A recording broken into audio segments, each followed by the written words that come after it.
സ്വാഗതം. അപ്പൊ ഇന്നെന്താ വെച്ചാല് നമ്മൾ ഫസ്റ്റ് ഡേ സ്കൂൾക്ക് ലഞ്ച് കൊണ്ടുപോകട്ടെ. അപ്പൊ അതിനുള്ള ലഞ്ച് എന്തൊക്കെയാ നോക്കാം. അപ്പൊ അനിയന് തൈര് കറികൾ അങ്ങനത്തെ ഒന്നും ഇഷ്ടമല്ല. അതുകൊണ്ട് എണ്ണയും ഉപ്പും കൂടി മിക്സ് ചെയ്തിട്ടുള്ള റൈസാണ് അവൻ ഇട്ട് കൊടുക്കുന്നത്. അപ്പൊ നമ്മുടെ ഉപ്പേരിക്കായിട്ട് നമ്മുടെ പൊട്ടാറ്റോ ഫ്രൈ ആണ്.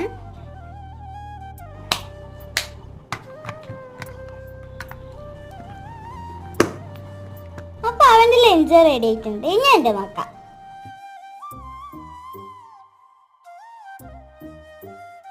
അപ്പം അങ്ങനെ റൈസ് ആക്കിയിട്ടുണ്ട്. ഇനി നമുക്ക് പൊട്ടാറ്റോ ഫ്രൈ ഇട്ട് വെക്കാം. ഞാൻ ഉപ്പിലിട്ട മാങ്ങയും കൂടി എടുത്തിട്ടുണ്ട്. അപ്പം ഞാൻ തൈരാണ് കൊണ്ടുപോകുന്നത് ചോറിന് കൂട്ടാനായിട്ട്. അപ്പം ഇതിൽ മുളകും കറിവേപ്പിലൊക്കെ ഇട്ടിട്ടുണ്ട്. അപ്പം ഇതാണ് ഫ്രണ്ട്സ് ഞങ്ങളുടെ ഫസ്റ്റ് ദിവസത്തെ ലഞ്ച്. അപ്പം എല്ലാ കൂട്ടുകാർക്കും ഞങ്ങളേക്കും വീഡിയോ ഇഷ്ടമായി വിചാരിക്കുന്നു.